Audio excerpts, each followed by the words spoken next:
Sí se puede, sí se puede, no hay imposibles. Sí se puede, sí se puede. Juntos somos más, juntos somos fuertes, juntos lo podemos lograr, lograr. No hay imposible, sí se puede lograr, lograr. No hay imposible, juntos somos más, juntos somos fuertes, juntos lo podemos lograr, lograr. Thank you, Jose, first of all, for the invitation and for creating this amazing opportunity to bring these issues forward from different perspectives. So I'm honored to be invited to talk about a particular segment, which is art with unaccompanied, undocumented Central American minors who are detained in the United States. So my name is Claudia Bernardi. I am from Argentina. I am faculty at the California College of the Arts. What I do outside CCA or outside the academic field is working in community-based and collaborative art projects with people who have suffered political violence. I have worked for the last 30 years pretty much all over the world with survivors of torture, survivors of massacre, survivors of political violence, with people who are forced exiles, people who have been or still are very impacted by a conflict, a political conflict in their countries. I see myself as a visual artist, as someone who is a facilitator for other people to tell their stories. Not uniquely, but most frequently when a community gathers to come together, to think about art together, to think about what can we build together. Very frequently, they lean towards the creation of murals. The mural as a format works very well in a community-based setting because it allows multiple opportunities for having conversations that most frequently have not been there before.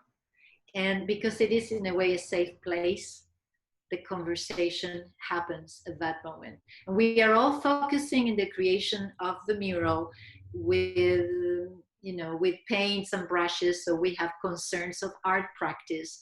But the conversation, the subtext, so to speak, is fantastic. What I didn't know before, but I know now, and I'm able to say this after so many projects in so many countries, in so many languages, with such a different political background of crisis, but crisis nonetheless, is that the community art project becomes a link towards the creation of the first stages of diplomacy. The community-based project precisely allows a conversation that has not been present before.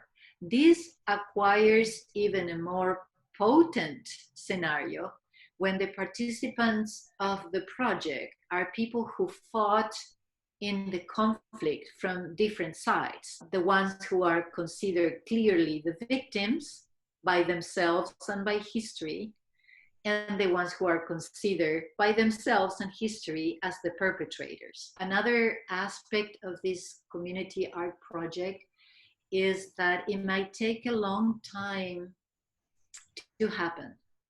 My way of working and what I teach at CCA is that I am very intranquil, very much opposed to what I call the hit and run project, meaning, okay, I'm a community artist, I'm coming to do a project, let's do a project all together because life is gonna be good after this project. No, that's not the way we work. And the way we do work is by waiting for the community to invite us. And that may take a long time. And in the time of technology and the trust of technology, I would say that 90% of the projects we do do not rely on technology to be known by one group to the other. It's more also always under the radar, most of the times by words of mouth. So, you know, it might take a long time. So being an artist working in community is to be very patient, because in order for the art in community project to be long lasting in terms of a benefit for the community needs to want it, rather than having an artist bring a great idea, right?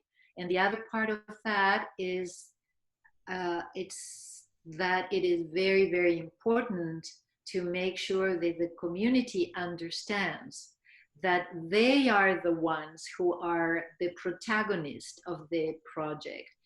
The Salvadorian artists that are part of Walls of Hope and myself, our role is always being very clearly identified as facilitators. We do not take decisions.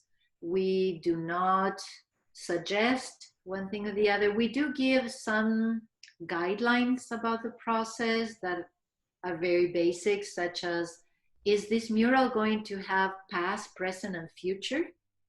If it will have past, present, and future, where will you place the past, the present, and the future? That's one basic common denominator. But our role is to ask questions and to literally facilitate a conversation that would lead to the creation of drawings, sketches that later will become the theme of the mural. That is in a short format. I can expand a lot more, but I think that encapsulates what we do.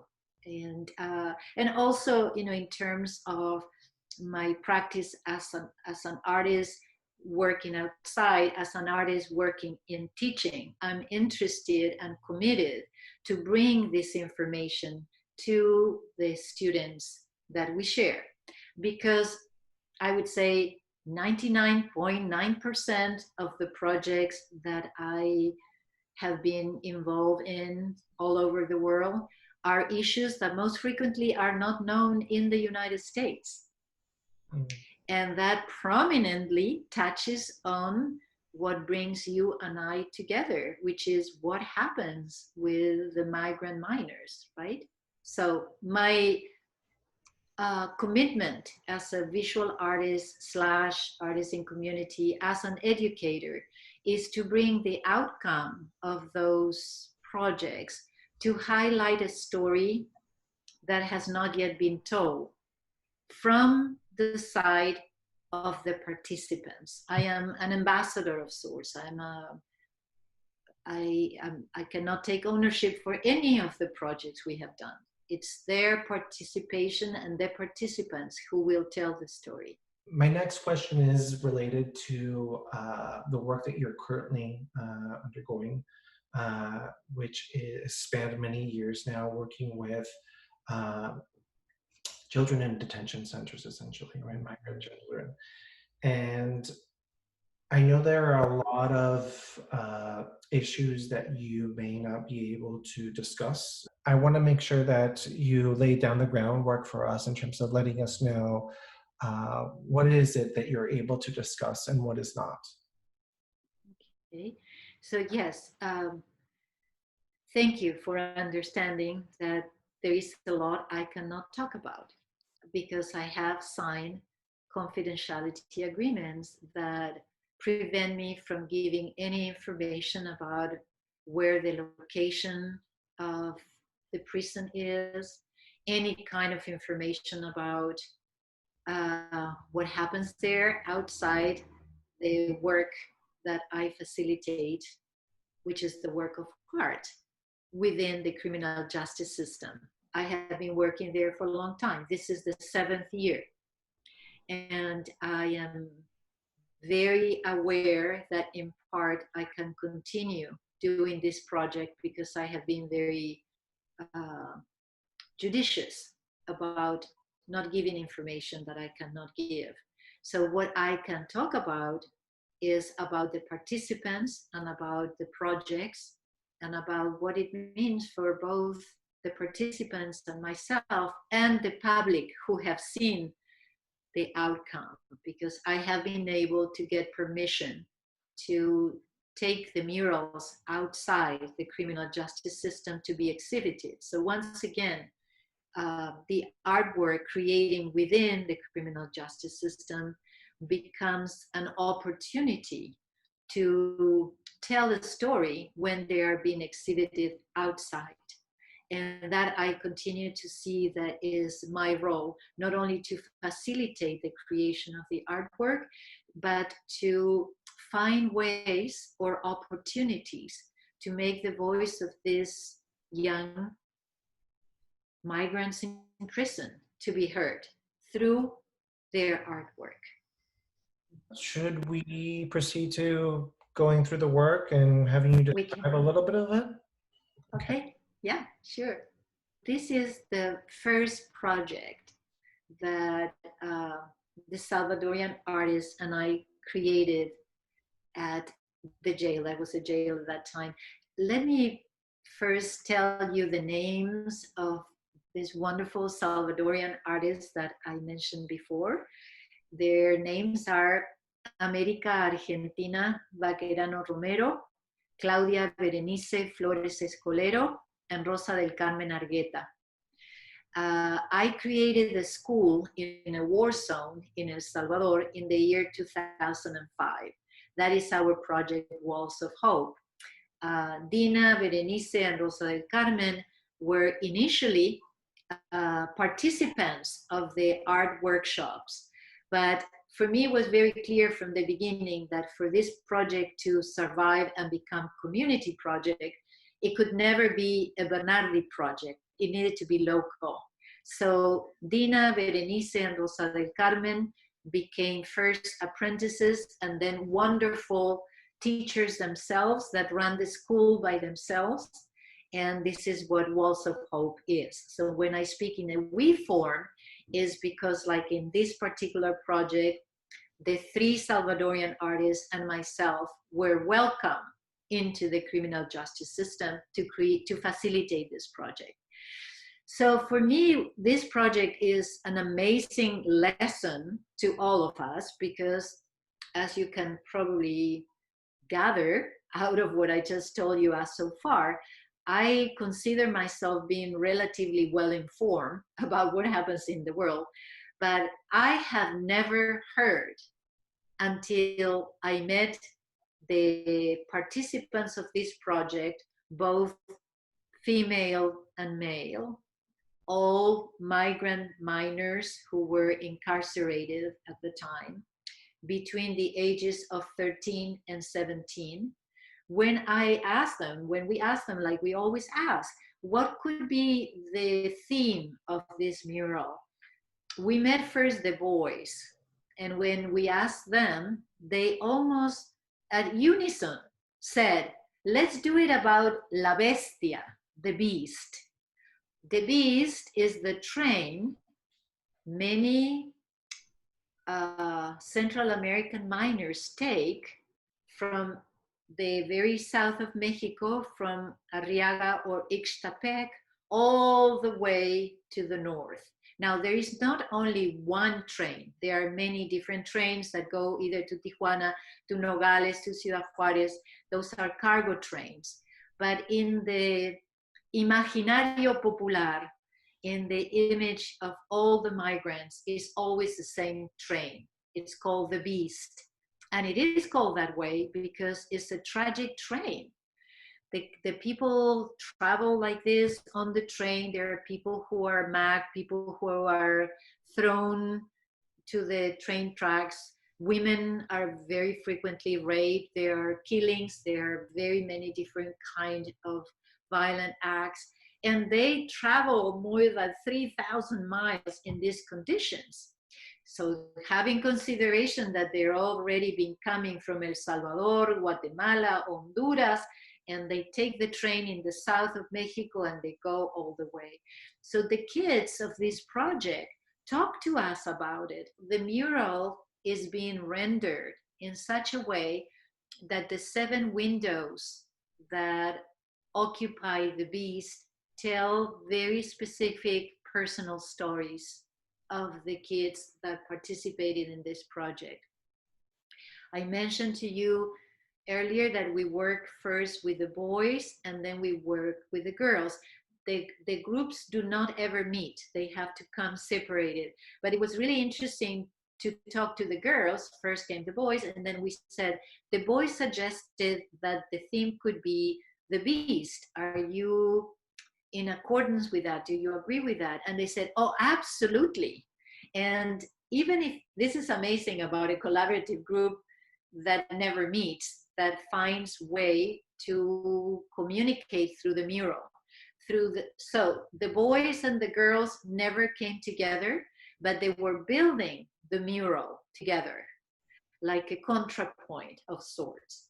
There were some minors in solitary confinement at the time, and they couldn't come out, but I got permission to go to solitary confinement and have them draw ideas, sketches, and then someone that was in front of the mural was the executor of the idea of whoever was in solitary confinement. So take photographs, taking pictures, going back to solitary confinement, saying if this was good. So the collaborative art project became very different to anything that I have done before, because precisely the participants couldn't be together at the same time. That had never happened. But the mural is fantastic, it's very potent, it has travel, it will continue to travel, and it tells the story of the participants from a very, very personal position in which they tell, you know, this is what I saw, or in the case of a Guatemalan girl, she was 15 at the time, that she left Guatemala because someone in her family was killed by narco traffic, so she escaped.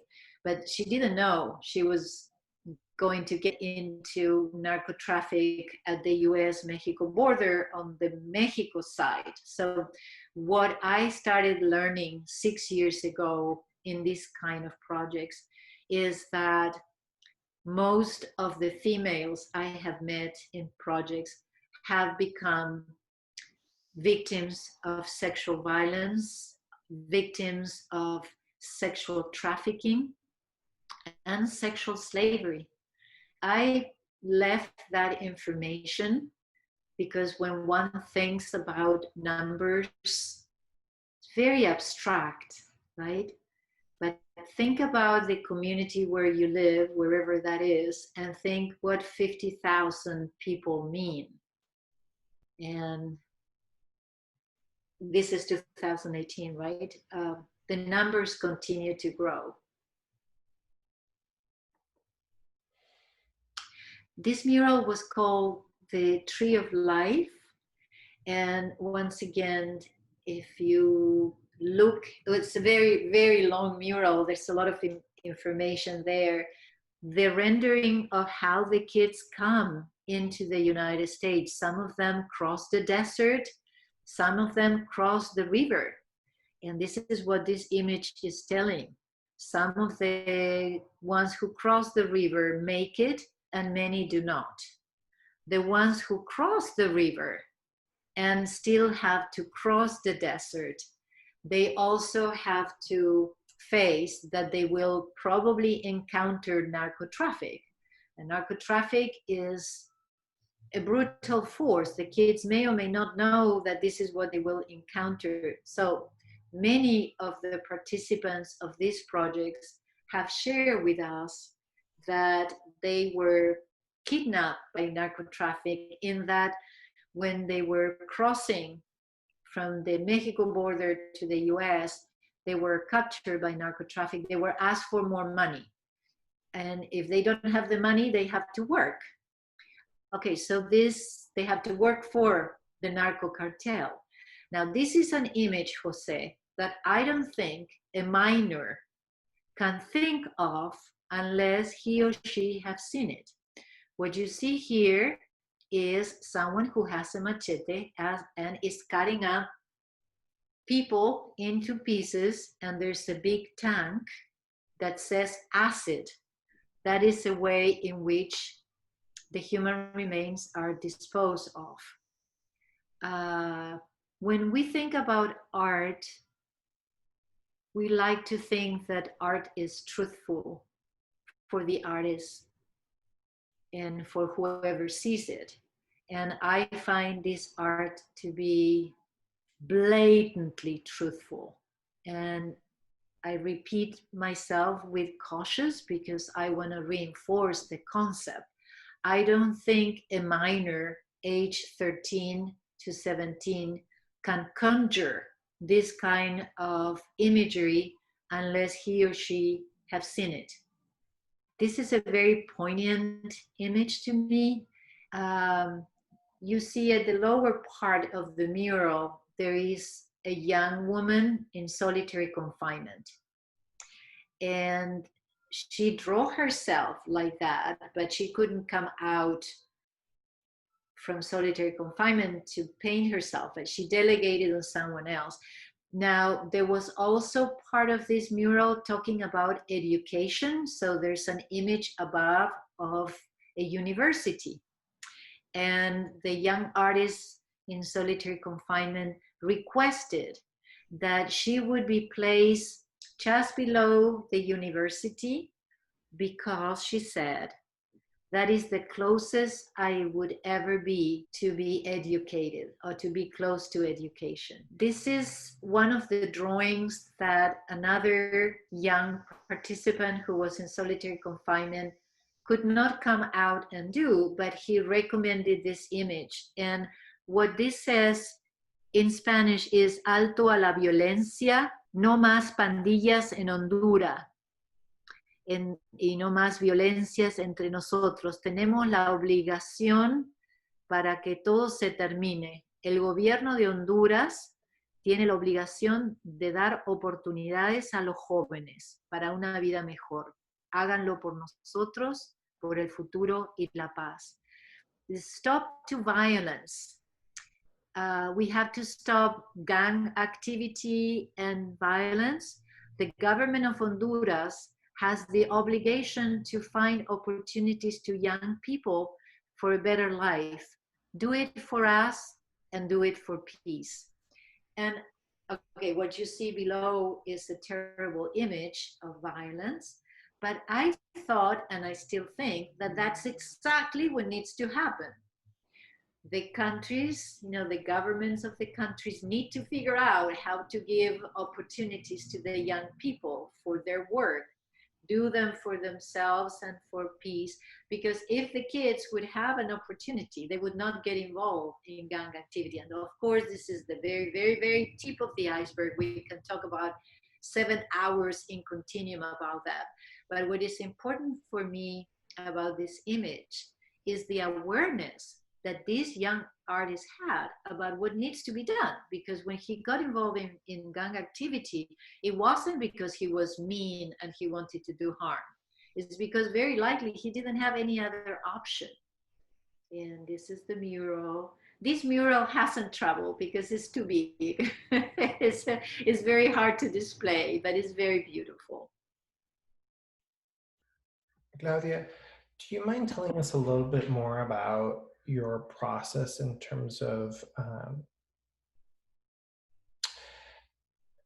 allowing these kids to articulate themselves in such a sophisticated manner through a medium that they may or may not be familiar with from the get-go? What kind of conversations need to happen, or trust building exercises, in order for them to, pour their heart out into this work? Well, one of the first encounters that we always want to have is sharing with the participants that, as I said before, there are many different groups, that the kids can never be all together. So we do this with each different group. we share the story of where we are coming from. And you touch on something that is very important, which is to build trust. So not in a long kind of explanation, but in a concise format, we share about what we have seen in our countries in terms of violence, institutionalized violence. And I talk about Argentina, I talk about the disappear, I talk about surviving the military dictatorship, and my Salvadorian wonderful friends and colleagues talk about surviving the war of 12 years. In many cases, the participants of this project are Salvadorians or Guatemalan or Honduran. If they have not gone through the war because of age, they have not gone through the war themselves, but they know about the war through their families, right?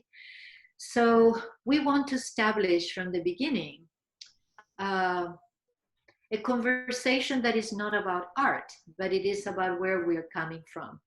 And then we tell them about why do we love doing art. We share with them some of the work we have done in war zones in El Salvador, in Guatemala, in other countries, in other parts of the world that they may or may not know, such as Northern Ireland, for instance, right? So there is a crisis, there's a conflict. So I think that first instance is important to establish a point of connection. But then, you know, our methodology is asking questions. What is this mural going to be about? What do you want to say about yourself or about, you know, your history? And most frequently than not, the kids have a lot in common, even if they have not met one another, because the groups are separated and they don't meet. But like in the case of the Tree of Life, like someone said, I want to, you know, make a statement about who we are and about the future. And someone said, yeah, because we feel like we are trees. And someone else said, oh, maybe then it should be about the Tree of Life. So if we get about this far, our methodology is invite them to start drawing, that whatever they want to say would be presented in a drawing. And it is in this moment when we borrow something that a wonderful woman from a project in Guatemala, Doña Elena from Nevaj, she had never seen art. She had never done art of this kind. She was a wonderful weaver, but she also had never seen a brush. She was so surprised about the brush.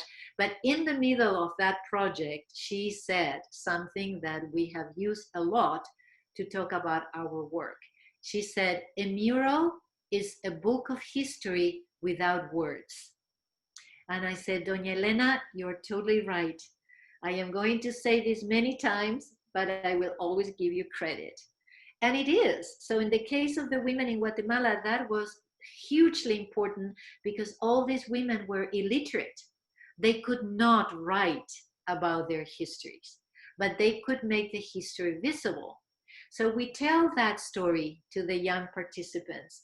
And many of them are also illiterate, or they went only to first grade. They hardly know how to write or read.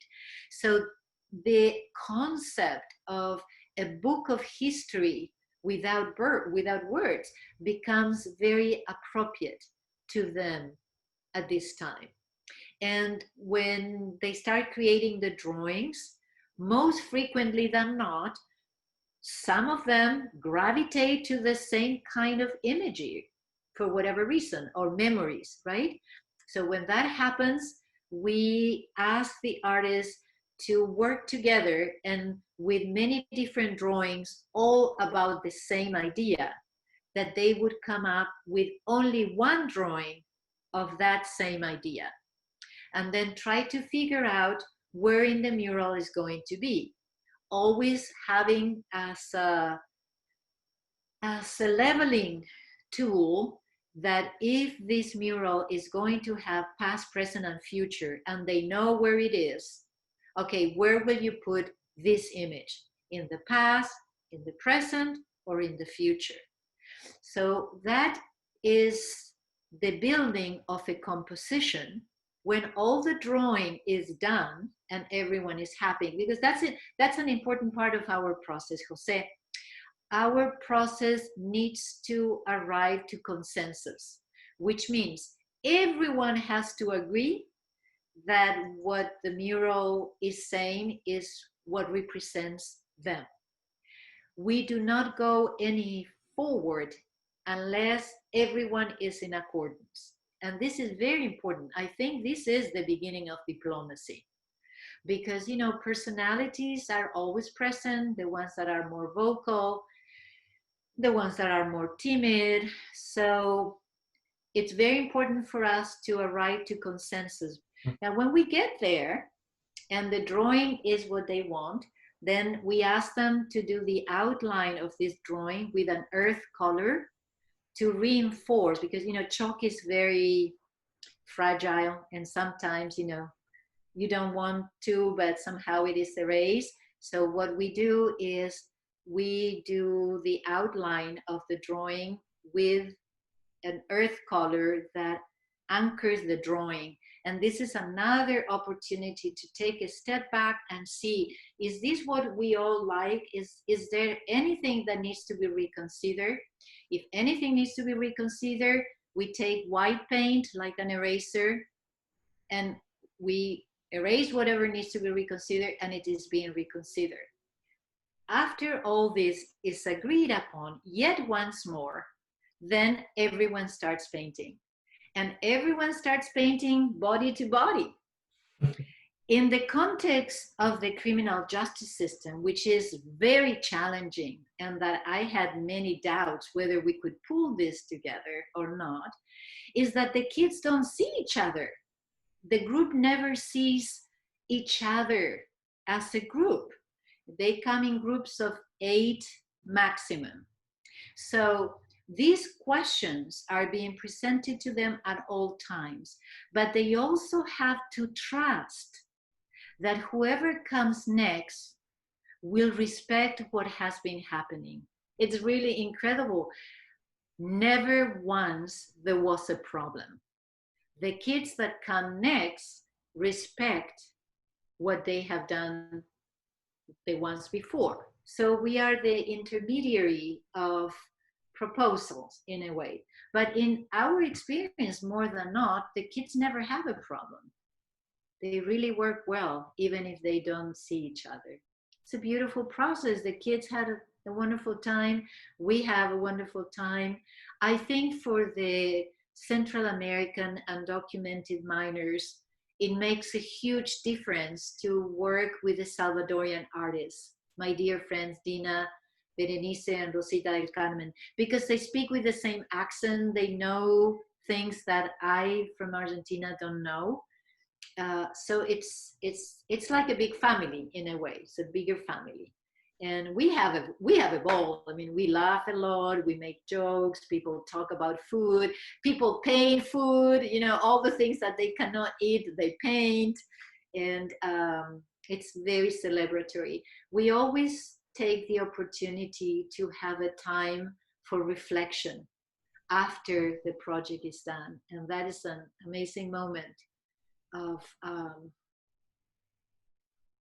beauty, and I don't know how to summarize it. It's a wonderful moment to hear the young artists appreciate what they have done, that they have done something beautiful. Yes, it's quite remarkable that you're able to create, along with your collaborators, such an enriching process, right? And such an enriching journey for everyone, especially given the circumstances involved, which are quite heavy for these kids to process themselves. I'm really taken aback by the way in which you describe this sort of, it's almost like a series of team building exercises, right? That you all sort of agreed to be able to establish this mutual trust, this eventual bond in which the mural itself would become the sort of the fruit of that relationship. And it's quite inspiring and hopeful.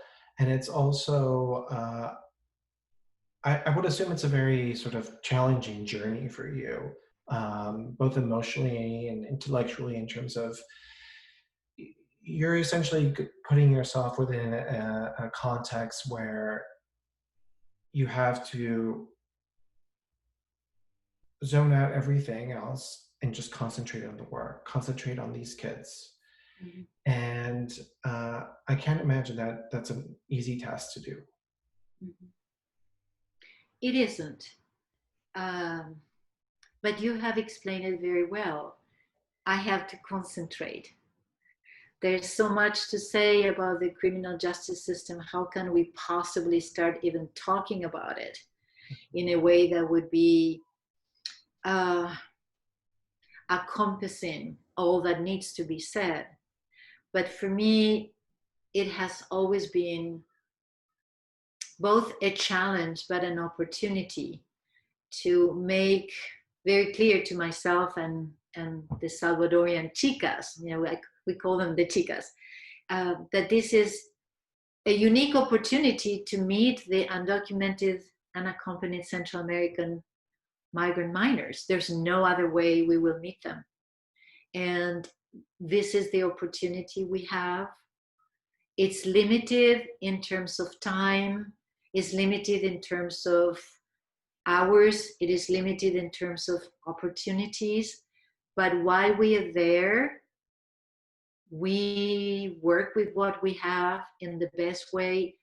And it does work. It does work in the context of creating a community in a very abrasive system, that it is abrasive by nature, by circumstances.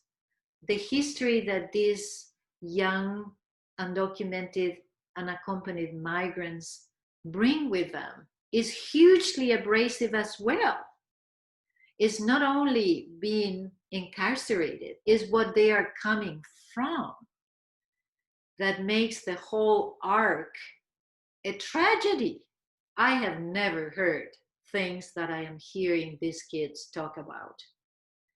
And that is something to say. We are not unaware women, and we are older. These kids are all minors. In fact, I should remark that the kids are there until they are 18, because this is the system of incarceration for minors. The minute they become 18, they are transferred to another institution for adults. That brings another complexity. It's very convoluted. It's hard to make assumptions outside the experience itself. But then the experience itself also is totally, in a way, inconceivable if you think about it, but it happens, right? And has been happening. So we are committed to continue having that window of opportunity. That's a very honest and fair response.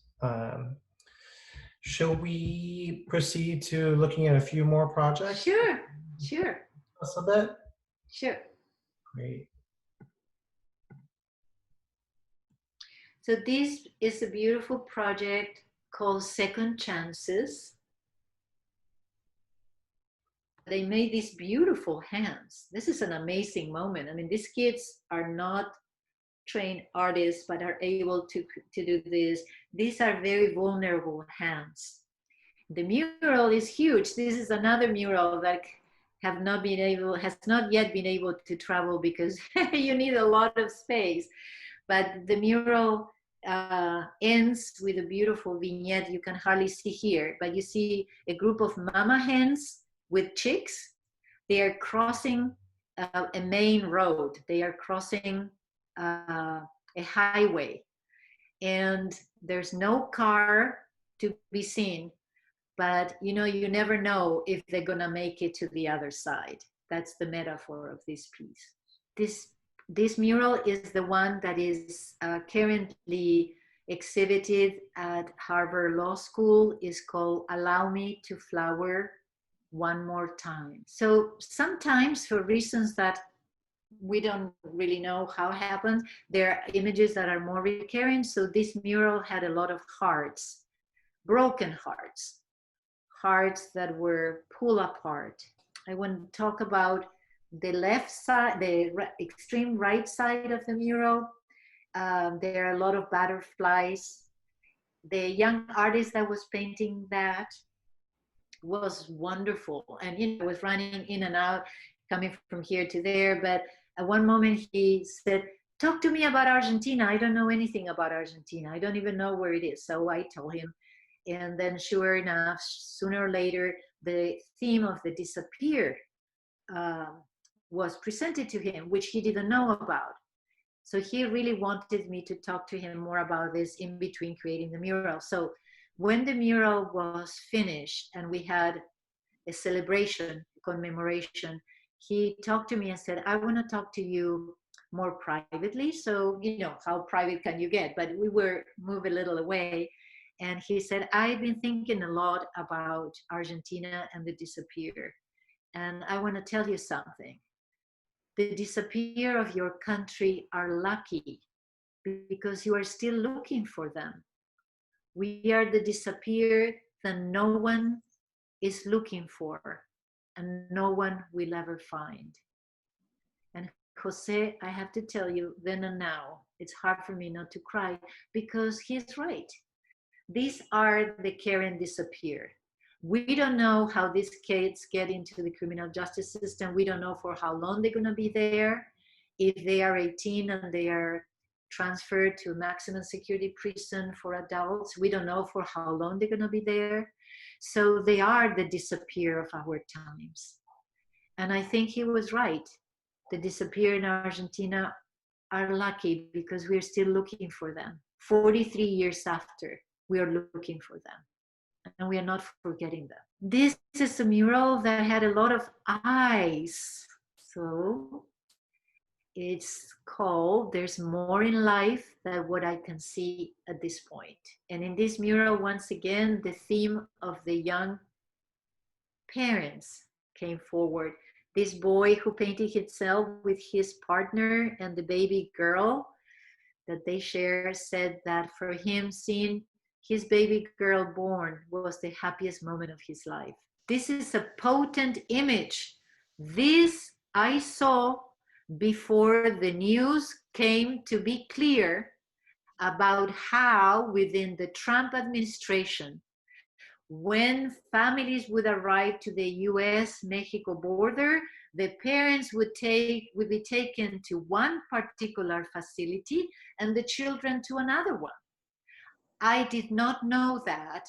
We did not know that when we were painting this mural. This young woman, age 15, was separated from her toddler, who was a boy of 1 year, 8 months old, and she didn't know where he was taken. This was the first image I ever saw of that separation that has been continued to happen within the Trump administration, that the families are separated. And last year there were 1,428 children missing that the Trump administration didn't know where they were. And this is the mural, so beautiful. So multi-layer. This mural was scheduled to travel to Colorado. COVID-19 has put a handbrake on that project, but hopefully it will travel another time. It was going to be traveled to a community center in Colorado where we were going to create a mural with Mexican migrants and then an exhibition. This is the mural painted last year that is called Journeys That I Took and Those Still Untaken and Others Untaken. So there's a lot of railroads and journeys. In this mural, there were Central American miners and there were also U.S. miners. And within the group of the U.S. miners, they wanted to talk about gang activity and what it means to be predisposed to be always in antagonism or what it may mean to be predisposed to be joining. And they said that the two artists who painted this scene is, we would have never have a conversation outside. We are having a conversation inside, and we are learning to put these two colors together. Well, that's an amazing run through of this trajectory and this series of projects that span almost 7 years now. We are working on the seventh project as we speak, via Zoom.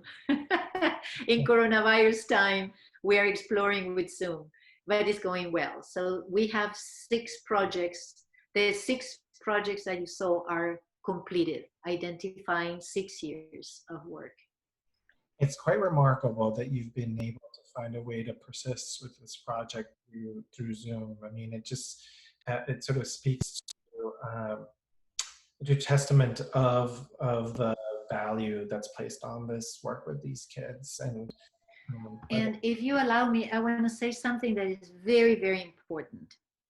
This is probably the most important thing I have to say for you and for the viewers. We have been talking about projects, and they have been focused on the artist that has been talking to you. And I have mentioned my wonderful Salvadorian artists, and we have talked about the participants of the murals within the criminal justice system. But the most important part of community arts is that for any community art project that I have been involved in, you need so many people that need to be involved, trying to give the best of themselves for this project to exist, because it's never easy. Within the criminal justice system, we have a number of obstacles. I cannot even tell you the obstacles to work in a post-war scenario like Colombia, to work with civilians and members of the guerrilla armed forces FARC. For all and each project that I have done in my life as a community artist, in order for the community project to work, there is a consortium, a large group of people that have to come together to work together, totally under the radar, unrecorded, unnamed, but so important. The art project is the cherry of the tip of the pie. But nothing of what we do, nothing of what I do, I can do by myself. Nothing of what we have talked about is Bernardi's ball game. Nothing of what we have talked about is the outcome of my efforts exclusively. And that is the beauty of community art.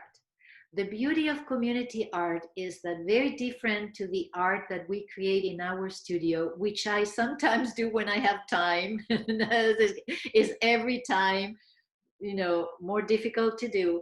But the biggest difference between myself working in the studio and community arts is that in the studio, I take all the decisions. I do and undo whatever I want. In community art, there are hundreds of things to contemplate. Like we say with the chicas, how many problems do we have before 8 o'clock in the morning? I cannot even tell you. Rainy season, no rainy season, political problems, people who want to kill each other, who want to kill us, whatever, just name it. The only reason why the community art projects work is because there is an inner structure of many people coming together who are committed to give the best of themselves on behalf of this common vision that we trust will happen. Now that is beautiful. This is a large consortium of people believing that something that doesn't exist will, because we are going to make it. And I have thought over many years, and I have even written about this, that this which I just described is the opposite of genocide. If you think about genocide, is the purposely intentional carry on of extermination of people, most frequently animals, together with people, communities.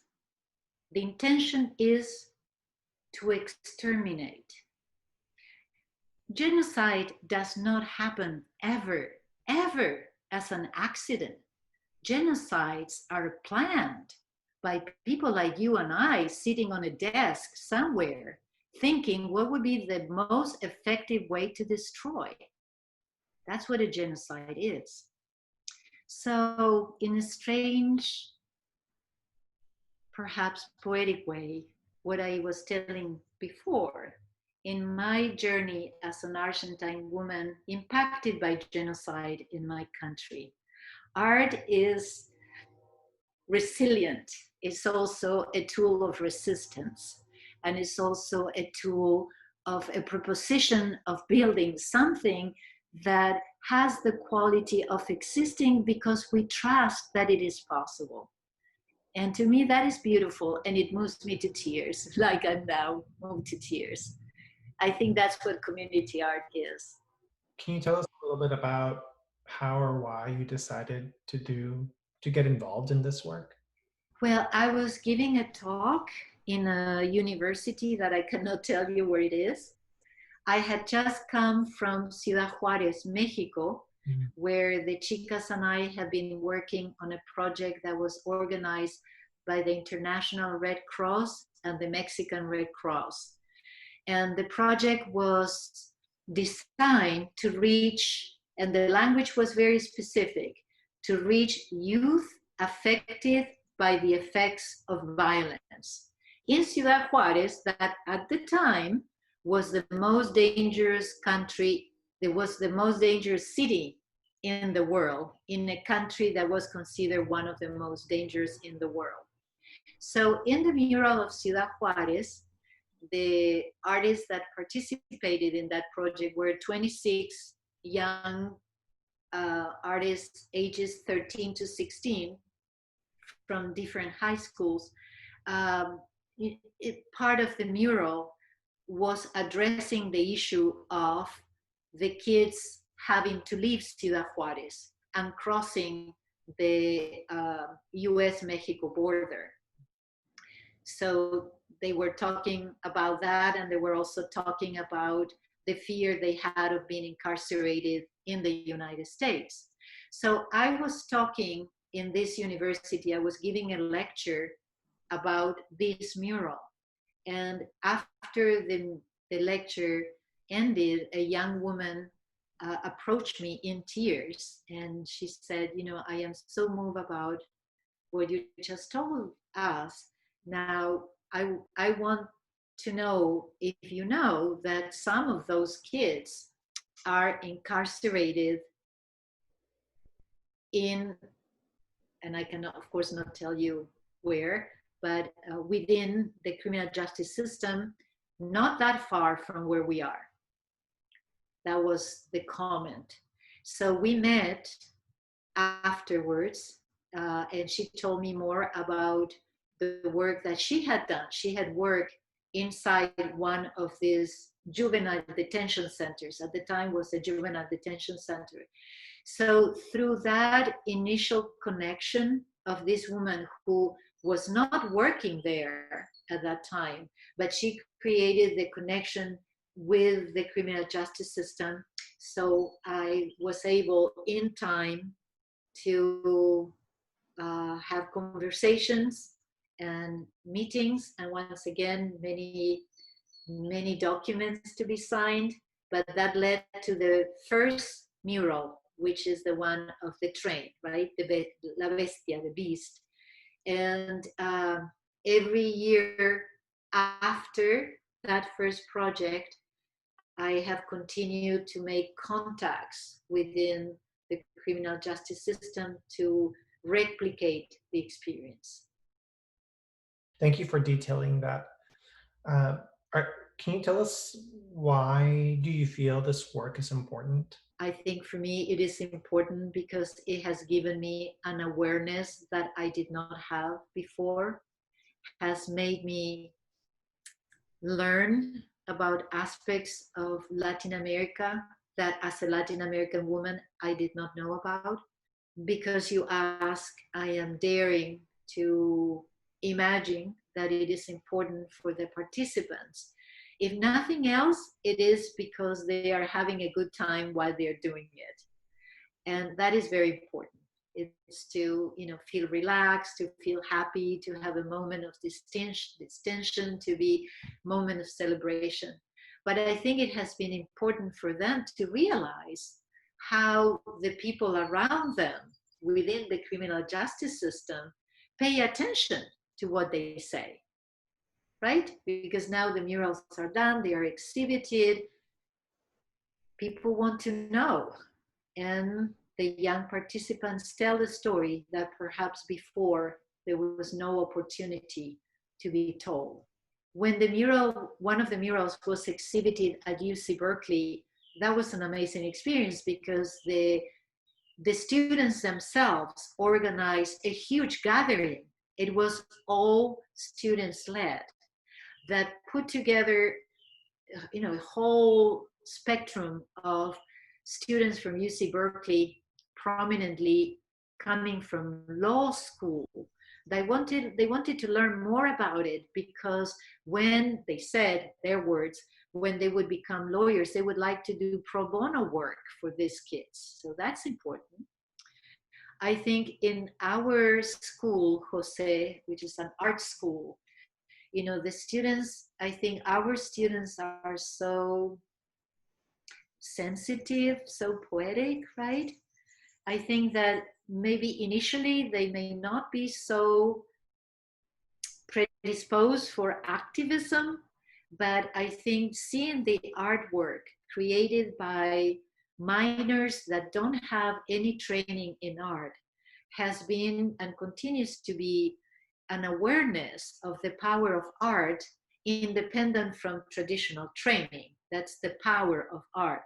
Eventually, the students want to get involved. They do want to get involved. They want to know how to get involved. And some of them have gotten involved in different places in the United States. So the murals are a broadcasting tool to speak about something that is insufficiently or not at all being talked about. And it is being told from the side of the participants, because I am, I'm not writing about it. I am not giving my opinion of what the images are. When I am invited or if I have the opportunity to talk about the murals, I pretty much feel that I am an ambassador of the mural. I only tell what the kids say. I think art has the opportunity to allow new questions to be asked. And by doing so, we also have the opportunity to have different answers to be given and to hear from the protagonist of the stories. What is what they say? It's a very powerful way of saying you feel your role is as an ambassador of this work. And in certain respects, you're also very much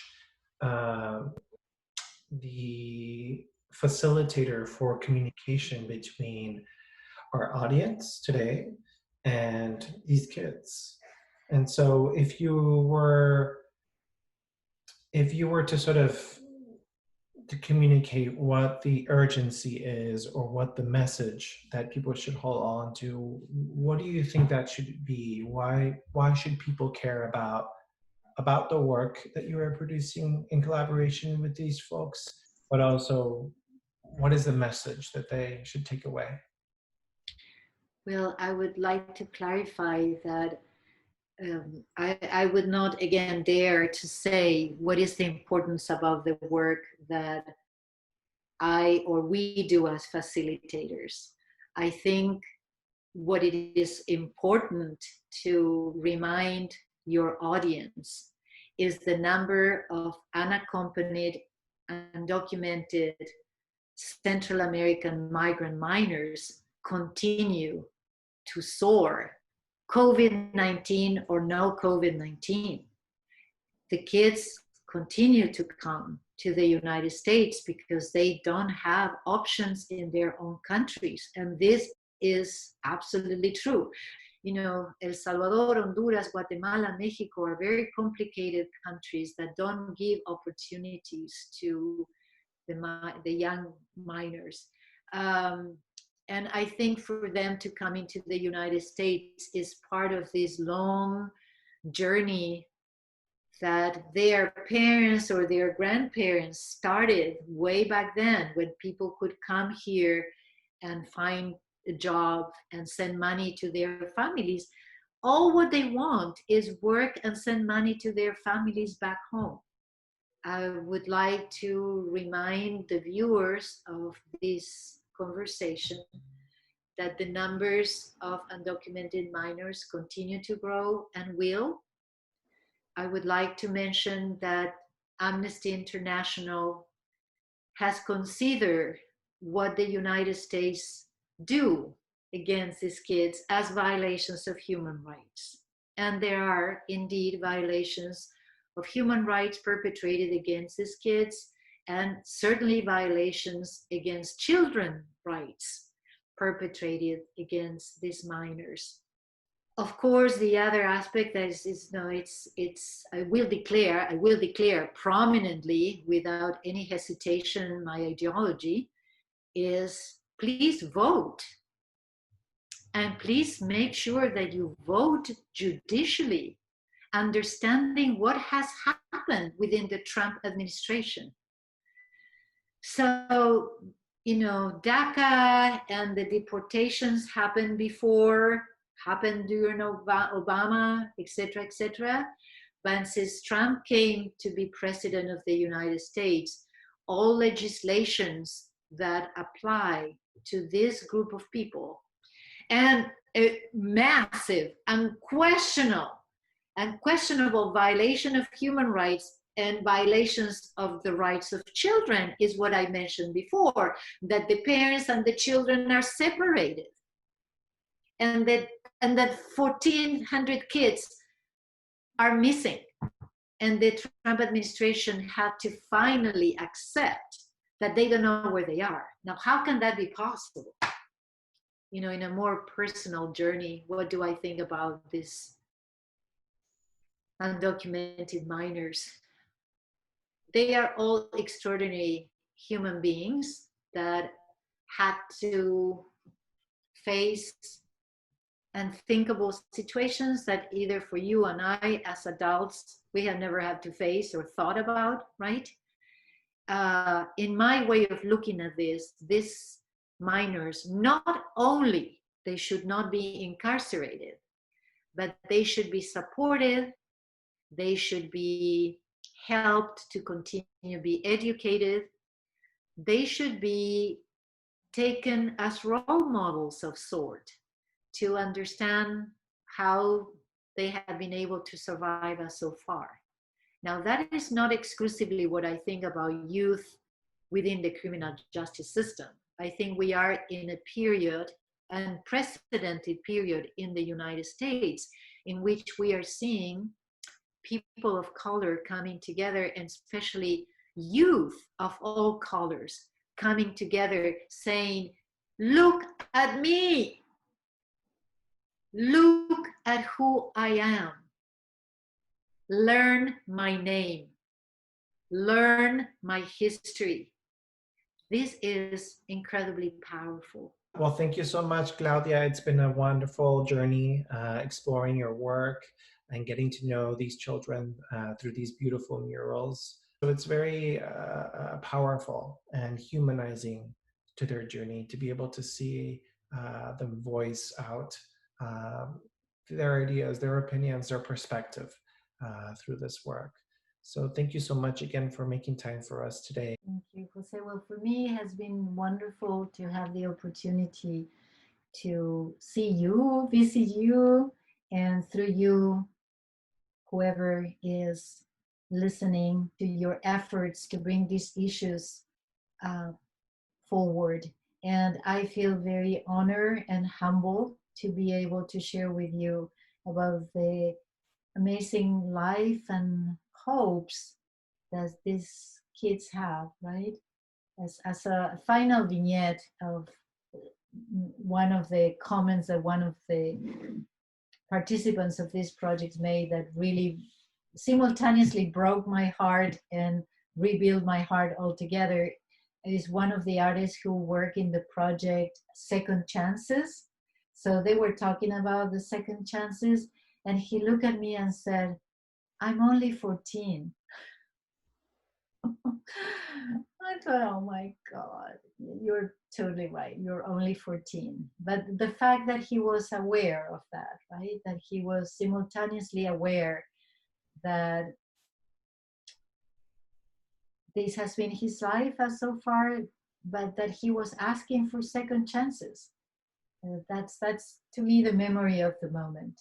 So I would like to share that with your audience because you're totally right. I think in general, these undocumented and accompanied Central American minors are numbers, and a lot of them, right? Over 50,000, over 60,000. That's a lot of people.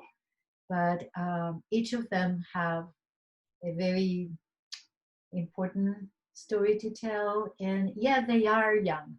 So as adults, I think also opens up questions about how can we support them. So thank you so much for remembering them, taking them in consideration.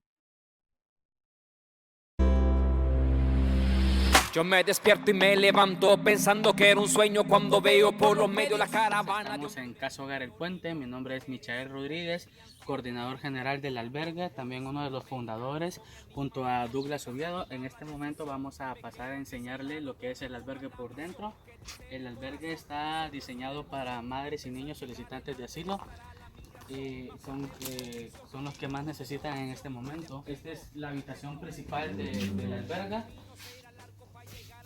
Cada litera está capacitada para 5 personas. Vamos a pasar en lo que es enseñarles lo que es el baño que está dentro del albergue.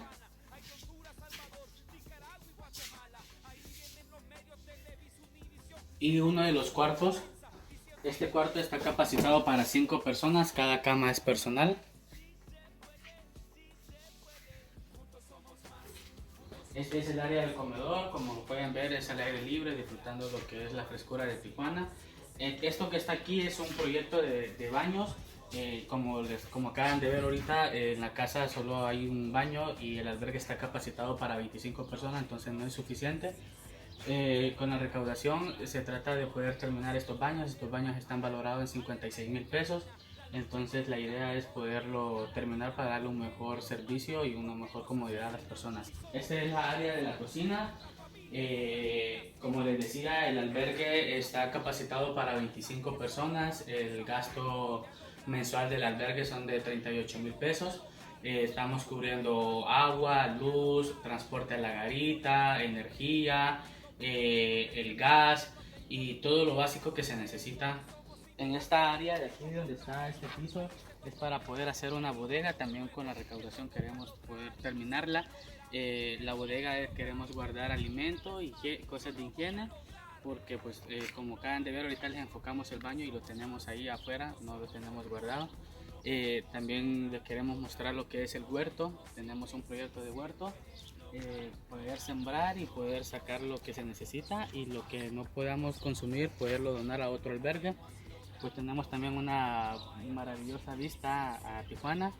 Les queremos dar muchas gracias a todas las personas porque están donando, que nos están dando ese granito de arroz y que nos están ayudando a que nosotros podamos ayudar. En el nombre del puente les queremos dar muchas gracias por su apoyo. Juntos somos más, juntos somos fuertes, juntos lo podemos lograr, no hay imposible.